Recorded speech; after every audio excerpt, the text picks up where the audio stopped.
महू में union carbide के जहरीले कचरे को लेकर जनहित में महू के कांग्रेस नेता एडवोकेट संजय शर्मा मामा ने भारत के राष्ट्रपति महामहिम के समक्ष अपील दायर की है, जिसमें महामहिम के संज्ञान में जहरीले कचरे को प्रमुख सैन्य छावनी की सीमा के समीप तथा बाबा साहेब अम्बेडकर की जन्मभूमि तथा देश के प्रमुख शहर इंदौर के निकट पीथमपुर में रामको कंपनी भेजने से शहरी व ग्रामीण रहवासी कृषि भूमि तथा हवा पानी को लेकर अनिष्ट के भय से यहां के रहवासी भयभीत हैं। एडवोकेट संजय शर्मा मामा ने अपील के माध्यम से सरकार पर आरोप लगाया कि जनसंवाद किए बगैर असंवेदनशील तरीके से मध्य प्रदेश शासन एवं सरकार इतनी बड़ी कार्रवाई के संबंध में सरकार जिम्मेदारी पूर्वक बात करने को तैयार नहीं है, जिससे जनता मानसिक यंत्रणा से गुजर रही है। साथ ही भाजपा के नेता कांग्रेस नेताओं पर जनता को भ्रमित करने के झूठे आरोप लगा रही है तथा कांग्रेस नेताओं के नाम पर कोर्ट में लेने के साथ उन पर मुकदमा चलाने की चुनौती दे रही है,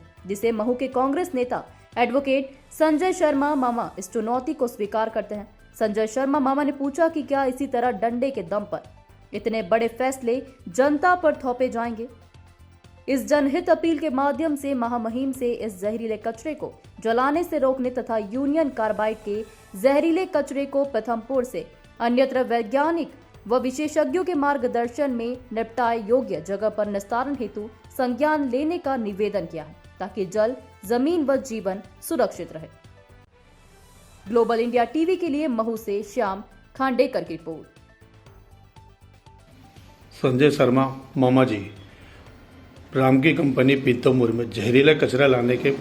बाबत में आप क्या कहना चाहेंगे? राम की कंपनी में जो जहरीला कचरा लाया गया है वो मध्य प्रदेश की सरकार प्रशासन द्वारा जनता के साथ खुला विश्वासघात किया गया है और डंडे के दम पर इतने बड़े फैसलों को जनता पर थोप कर जनता की जान पर आग गई है और जनता भयभीत हो चुकी है। इसका प्रमुख कारण यह है कि जब ये कचरा 2013 के अंदर मनमोहन सिंह की यूपीए सरकार के अंतर्गत जर्मनी में भेजा जाना तय हुआ था और तत्कालीन भोपाल गैस त्रासदी मंत्री बाबूलाल जी गौर उस मीटिंग में मौजूद थे और ये तय हुआ था कि जर्मनी जाएगा तो उसे फिर पीथमपुर क्यों लाना पड़ा। और मध्य प्रदेश की सरकार 6 जनवरी जो कि मध्य प्रदेश हाईकोर्ट की अंतिम तारीख थी, उस दिन का इंतजार करते हुए क्यों बैठी रही और क्यों उन्होंने ताबड़तोड़ रातम रात बगैर कोई जनसंवाद के पीथमपुर में लाकर कंटेनर खड़े करके अब सील करके खड़े कर दिए। अगर सरकार को भोपाल इस सरकार को हाईकोर्ट के फैसले का पालन करना भी था तो यह कंटेनर भरकर जब जनता का विरोध सड़क पा चुका था तो राम की कंपनी के प्रांगण में ही खड़े कर और कोर्ट से उसकी अनुमति लेने के बाद आगे की कार्रवाई करना थी। यह सब बताता है कि संवैधानिक और लोकतांत्रिक प्रक्रिया का खुला उल्लंघन हुआ है और सरकार ने कंटेनर यहाँ भेजने के बाद जो जनसंवाद की औपचारिकता करी है वो लोकतांत्रिक प्रक्रिया का पूर्णतः हनन है। इसके लेकर आपने कहाँ याचिका दायर की है? मेरे द्वारा इस संबंध में जो है 3 जनवरी को 4 पेज की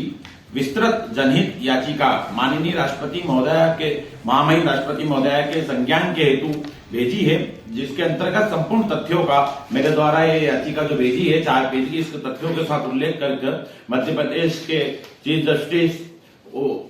हाईकोर्ट के चीफ जस्टिस को और सुप्रीम कोर्ट के प्रमुख सचिव चीफ जस्टिस को भेजी है और उनके संज्ञान में लाने हेतु ये पूरे तथ्यों के साथ ये याचिका भेजी है, जिससे जनता के जो जल, जीवन और जमीन की रक्षा के मांग करते हुए उनका निर्णय की अपील की है। भाजपा के नेता तो आरोप लगा रहे हैं, कांग्रेस के नेता भ्रम फैला रहे हैं। मैं उनको धन्यवाद दूंगा भाजपा के नेताओं को कि कम से कम उन्होंने कांग्रेस के नेताओं को ऊपर ये आरोप लगा के ये तो प्रमाणित कर दिया कि कांग्रेस संविधान में विश्वास करती है, लोकतांत्रिक प्रक्रियाओं में विश्वास करती है और कांग्रेस ने कोई भ्रम नहीं फैलाया। कांग्रेस ने सवाल करा है कि आपने इतना बड़ा जनता की जान के साथ खिलवाड़ जो करा है, जिसमें संपूर्ण इंदौर जिला, धार जिला की जनता और महू का सैन्य क्षेत्र इसकी गिरफ्त में है और अगर ये इस तरह से किसी तरह का कोई अगर कचरा जलाने से कोई जनहानि होगी तो उसकी जिम्मेदारी कौन लेगा। यह पूरी तरह से अलोकतांत्रिक प्रक्रिया है जिसकी आवाज कांग्रेस ने उठाई है। हम उनको यह पूरी तरह से चुनौती देते हैं कि अगर वो इस भ्रम फैलाने में कांग्रेस पर आरोप लगा के कांग्रेस के नेताओं के नाम अगर कोर्ट में देते हैं तो मैं संजय शर्मा एडवोकेट के तत्कालीन जिला किसान कांग्रेस अध्यक्ष, पूर्व प्रदेश कांग्रेस महामंत्री, यह स्वीकार करता हूं कि हम कोर्ट के अंदर जाकर हमारे तथ्यों की बात रखने के लिए, जनता के हित में बात रखने के लिए और जो भी कोर्ट का फैसला होगा उसको स्वीकार करने के लिए